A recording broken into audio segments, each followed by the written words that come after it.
পটিয়াতে মহান শহীদ দিবস ও আন্তর্জাতিক মাতৃভাষা দিবস ২০২৬ উপলক্ষে উপজেলা প্রশাসনের উদ্যোগে আমার রক্তে ২১শে ফেব্রুয়ারি প্রতিপাদ্যে আলোচনা সভা, পুষ্পস্তবক অর্পণ ও শ্রদ্ধাঞ্জলি অনুষ্ঠান অনুষ্ঠিত হয়েছে। অনুষ্ঠানে প্রধান অতিথি হিসেবে উপস্থিত ছিলেন চট্টগ্রাম ১২ আসনের মাননীয় সংসদ সদস্য মোহাম্মদ এনামুল হক। তিনি বলেন, ২১ মানে আত্মত্যাগ, ২১ মানে অন্যায়ের বিরুদ্ধে প্রতিবাদ।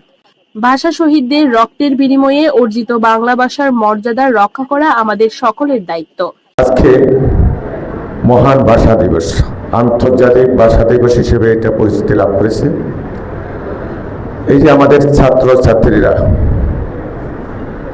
এটা তাদের এই স্কুল থেকে যে শিক্ষা দেয়, মাতৃভাষা কি, কেন মাতৃভাষার জন্য আমরা যুদ্ধ করেছি, কেন শহীদ হয়েছে সালাম, জব্বার, রফিক, বরকত, এগুলি আরও ভালোভাবে আমাদের স্টুডেন্টকে ধারণা দিতে হবে।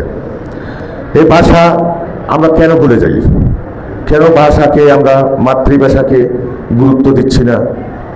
এগুলো যদি আমরা অনেক অনেক সরকারি কাজও দেখি, ইংলিশের উপর চাপ হচ্ছে, ইংলিশের উপর অর্ডার দিচ্ছে, রায় দিচ্ছে। এখনো তো আমরা মাতৃভাষাকে একেবারে সব জায়গায় আনতে পারি নাই। তো সেটা নিয়ে তো আমাদের চিন্তা করতে হবে। ভাষা আমাদেরকে সব ক্ষেত্রে সব ভাষা শিখতে ভালো ভালো। আমাদের মাননীয় প্রধানমন্ত্রী বলেছেন তৃতীয় আরেকটা ভাষা হবে, যে ভাষা দিয়ে আমাদের ছেলেমেয়েরা বাইরে গেলে যাতে কোনো সমস্যা না হয়, চাকরির সমস্যা না হয়, এগুলি নিয়ে কাজ করবে। মাননীয় প্রধানমন্ত্রী একটা স্লোগান, সবার আগে বাংলাদেশ। সবার আগে যদি আমরা বাংলাদেশকে চিন্তা করি, তাহলে আমাদের আর কোনো চিন্তা নেই। তিনি নতুন প্রজন্মকে ভাষা আন্দোলনের সঠিক ইতিহাস জানার আহ্বান জানান। সবাই সভাপতিত্ব করেন উপজেলা নির্বাহী অফিসার ফারহানুর রহমান। অনুষ্ঠান সঞ্চালনা করেন সিনিয়র উপজেলা মৎস্য কর্মকর্তা স্বপন চন্দ্র দে। অনুষ্ঠানে বক্তব্য প্রদান করেন সহকারী কমিশনার ভূমি রয়া ত্রিপুরা। পটিয়া থানার ভারপ্রাপ্ত কর্মকর্তা ওসি জিয়াউল হক, আব্দুস সুবহান, রাহাত আলী স্কুলের প্রধান শিক্ষক এটিএম তোহা, বীর মুক্তিযোদ্ধা নূর মোহাম্মদ, উপজেলা কৃষি অফিসার কল্পনা রহমান, জেলা স্বাস্থ্য ও পরিবার পরিকল্পনা কর্মকর্তা ডাক্তার মোহাম্মদ আবু তৈয়ব এবং উপজেলা প্রাণী সম্পদ কর্মকর্তা ডাক্তার মোহাম্মদ ইলিয়াস, নেতা খোরশেদ, শফিকুল ইসলাম, মইনুল হাসান ছোটন, মাবুদ এবং এস এম নয়ন সহ বিভিন্ন দপ্তরের কর্মকর্তাবৃন্দ, শিক্ষক, শিক্ষার্থী ও স্থানীয় গণ্যমান্য ব্যক্তিবর্গ।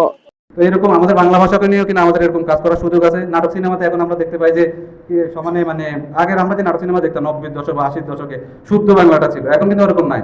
মোটামুটি নোয়াখাইলা, বরিশাল্লা, বিভিন্ন ল্যাঙ্গুয়েজে এখন ভাষাটা বের। আমার মনে হয় ঠিক আছে, এটা ভালো, এটা একটা নতুন ডাইমেনশন, কিন্তু আমার মনে হয় যে এটার মাত্রাটা খুব বেশি, এটাকে কন্ট্রোল করা দরকার।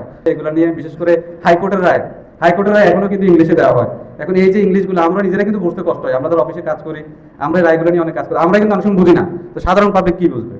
তো আমার মনে হয় হাইকোর্টের যে এখন আমাদের যে ৮৭ সালের যে আইনটা আছে বাংলা ভাষা প্রচলনের, এই আইনটা এখনো কিন্তু অতটা মানা হয় না। আইন আছে বাংলাদেশে, অনেক সুন্দর সুন্দর আইন আছে, আইনের কিন্তু প্রয়োগটা কম। অনেক মানে দেশে কোনো আইন নাই, আইন কিন্তু প্রচুর আছে, কিন্তু আইনের প্রয়োগটা একটু কম। আমাদের আইনের প্রয়োগের দিকে যেতে হবে। বিশেষ করে হাইকোর্ট যদি রায়গুলো একটু বাংলা দিতে পারে, আমাদের জন্য একটু সুবিধা, জনগণের জন্য সুবিধা।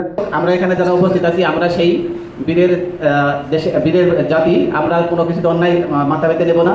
এবং তোমাদের প্রতি আমি থানার ভারপ্রাপ্ত অফিসার হিসেবে আমাদের একটা করজোর অনুরোধ থাকবে যে যারা কোমলমতি স্টুডেন্ট আছে, সামনে পরীক্ষা আছে বিভিন্ন এসএসসি এবং ইন্টার, সবাই আমরা ঘরমুখী হব। সন্ধ্যার পরে যদি কাজ না থাকে তাহলে আমরা বাইরে বের হওয়ার পর আমার মনে হয় না যে প্রয়োজন আছে। তো যাই হোক, আমরা ভালো রেজাল্ট করব এবং ভালো শিক্ষার মাধ্যমে এই দেশকে আমরা এগিয়ে নিয়ে যাবো, এই আশাবাদ ব্যক্ত করে, এবং এই ২১-এর ধারণাকে আমরা চেতনাকে আমরা আমাদের নিজেদের মধ্যে লালন করবো, এই আশাবাদ ব্যক্ত করে